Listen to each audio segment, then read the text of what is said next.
Is France truly an ally, or is there something more sinister at play behind its involvement in West Africa? This provocative question has been at the heart of a growing controversy, especially after President Ibrahim Traoré of Burkina Faso boldly accused France of not just failing in its anti-terrorism efforts, but of actively working to destabilize and plunder his country and others in the region. Traoré's claims were met with skepticism by many, but recent events seem to suggest that his warnings were not just political bluster, they were rooted in a disturbing reality. Last month, the Burkinabe military made a shocking arrest. A former French soldier was caught and charged with espionage. This arrest lends credence to Traoré's accusations, suggesting that France may be playing a dangerous double game in Burkina Faso and other West African nations, publicly fighting terrorism while secretly undermining these countries' sovereignty. The arrest was first reported by Le Monde, a prominent French daily news agency, which has been suspended in Burkina Faso since June 2024. According to the report, the arrested individual, a former French army corporal who had been working in private security and as a consultant in Burkina Faso's mining sector since 2020, is suspected of spying for French intelligence. The soldier has been held incommunicado in Ouagadougou for nearly 2 weeks. But how did he come under suspicion? On August 12, 2024, Damien L., a security officer employed by an Australian mining company operating in Burkina Faso, was detained by police in the capital. Initially, the arrest appeared to be over a routine visa issue, but a deeper investigation revealed something far more concerning. Authorities searched his hotel room, confiscating his phones and personal computer. The evidence they uncovered was alarming. Exchanges of sensitive information regarding Burkina Faso's security situation. This discovery led to an immediate suspicion of espionage and a broader probe into his activities and connections. The natural question that arises is, who else could this former French soldier have been sharing such critical information with, if not French authorities? This incident suggests that there could be a much larger hidden network of informants operating in West African nations that have expelled French forces.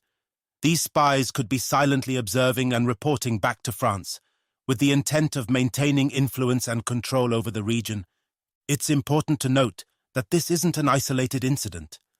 Earlier this year in April, Burkina Faso expelled 3 French diplomats for engaging in what the Burkinabe government described as subversive activities. These diplomats were declared persona non grata and given 48 hours to leave the country. While the government did not disclose the specifics of their activities, the use of the term subversive strongly implies efforts to undermine the state's authority. Were these diplomats involved in spreading disinformation about President Traoré's administration, or were they attempting to incite dissent within the military to provoke a coup? The possibilities are as alarming as they are numerous. This pattern of behavior points to a growing desperation on France's part to retain its influence in Burkina Faso. A similar incident occurred in December 2023, when 4 French officials were arrested and imprisoned in Ouagadougou. The Burkinabe military authorities accused them of being secret intelligence agents, though France denied the charges, claiming they were merely IT support staff. This kind of denial is standard when Western operatives are caught in compromising situations. However, the Burkinabe authorities were not swayed, and they have continued to detain these individuals while investigations into their true activities proceed. The exposure of these spies has placed France in a precarious position. Reports indicate that French authorities attempted to suppress the news, pressuring Le Monde not to publish the story. Despite these efforts, the story got out, and the French Foreign Ministry's attempts to downplay the incident have largely failed. If you're finding this content engaging, don't forget to like, comment, and subscribe to our channel for more in-depth analysis and breaking news. The burning question now is, what exactly have these spies been doing in Burkina Faso? The investigation has revealed what could be a vast network of French agents operating across Africa, providing support to rebel groups involved in conflicts in the Sahel region.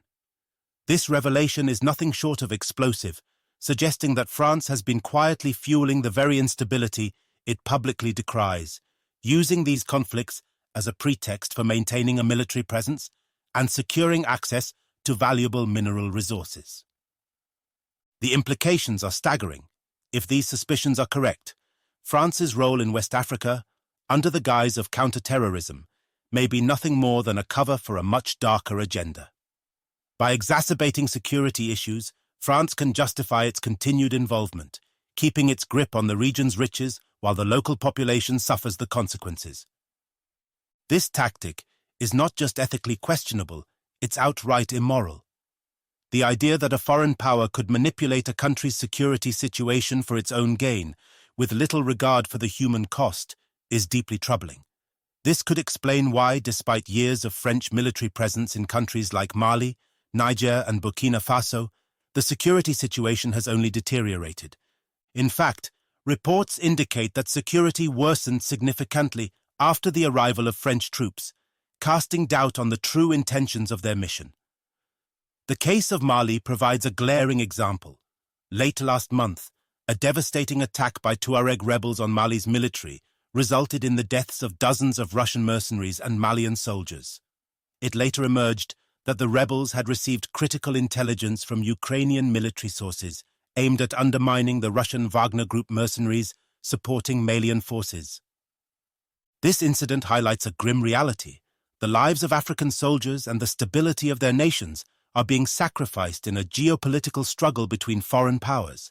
The recent arrests of French spies in Burkina Faso only reinforce the perception that Western nations are more interested in pursuing their own agendas than genuinely helping to bring peace and stability to the region.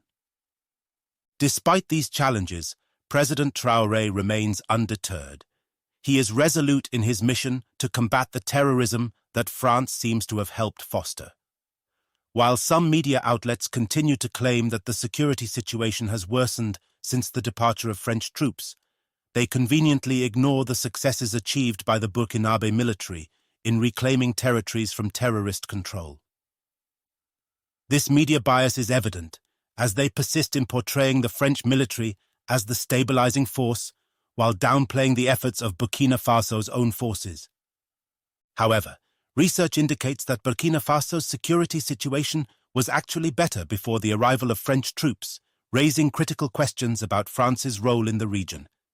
The evidence suggests that French involvement may have done more harm than good, and it's clear that their presence is no longer welcome by the Burkinabe people. Regardless of France's attempts to undermine his administration, President Traoré stands firm. He is committed to leading Burkina Faso toward true independence, free from the influence of its former colonizers.